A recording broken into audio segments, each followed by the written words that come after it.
हर किसी को हर चीज़ कहने का अधिकार है। जी जनाब। लेकिन उन्होंने जैसे कहा कि कुछ क्रांतिकारी साथी जब चले जाते हैं, तो मैं तो यही मानता हूँ कि आप ऐसे क्रांतिकारियों को शायद संभाल नहीं पाए, और बहुत सारे लोग जो चाहते हैं कि इस देश का अच्छा हो, इस देश का फ्यूचर बेहतर बने, और इसके कारण अगर कुछ अच्छा फैसला लेना पड़ा है हम लोगों को, तो मेरे लिए मेरा ये मानना है कि हम सब के लिए खुश नसीब है। और उसका परिणाम भी 2022 के चुनाव में आपने गुजरात में देखा होगा, 156 सीटों के साथ गुजरात में सरकार बनी है। इन्होंने तो जातिगत समीकरण बना के 1985 में 149 सीट लाए थे। हमने कोई जातिकरण समीकरण नहीं बनाया, हमने विकास मॉडल को महत्व दिया, और इसी कारण देश के यशस्वी प्रधानमंत्री नरेंद्र भाई मोदी जी के नेतृत्व में 156 यानी कि 156 सीट आई है।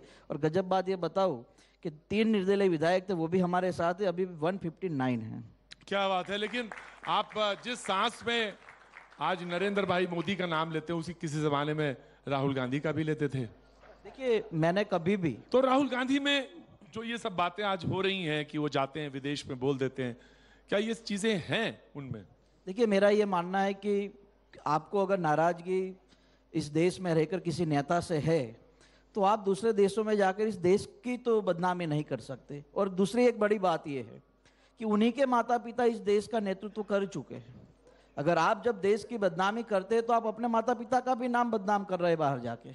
और दूसरी एक बात बहुत ही स्पष्ट है कि आप जब देश के बाहर जाते हैं, तो देश के बाहर जाके ये तो नहीं कह सकते कि हमारे भारत में ये है, हमारे भारत में वो है। आप ये जरूर कह सकते हैं कि हमारे भारत के भीतर नेता है, हमारी नेता से नाराजगी है, लेकिन पूरे देश के खिलाफ आपकी नाराजगी है। तो मेरा ये मानना है, तो फिर आपको वहीं रहना चाहिए और वहीं रहकर ही आप अपनी बात रखिए। देखिए प्रतीक जी, देखिए जनाब, देखिए आप प्रतीक हैं जी, शायर। हाँ हाँ आप हैं शायर। देखिए और अभी शायर के पास सलीका होता है। अभी उन्होंने कहा कि आपको रखने का सलीका नहीं आता। देखिए, मुझे शायरी नहीं आती, लेकिन वो अर्ज करेंगे तो इरशाद जरूर करूंगा। अभी बहुत महत्वपूर्ण बात इन्होंने कही कि देश के बाहर जा करके देश के बारे में कुछ बुरा नहीं कहना चाहिए। बहुत अच्छी बात है। मेरा ख्याल है कि एक बार हार्दिक भाई को प्रधानमंत्री जी का प्रधानमंत्री रहते हुए शंघाई में, कैलिफोर्निया में, अमेरिका में, दोहा में तमाम उनके पुराने भाषण सुनने चाहिए, जिसमें वो कह रहे हैं कि भारत सपेरों का देश है, हिंदुस्तान में पैदा होना पाप है। ये किसके भाषण है? ये प्रधानमंत्री जी के भाषण है।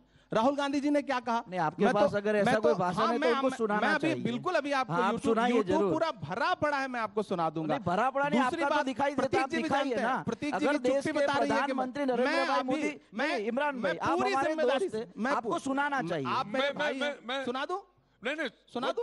ना वो झूठ बोल रहा था बड़े इस तरीके से, मैं एतबार न करता तो और क्या करता, गम अख्तियार न करता तो और क्या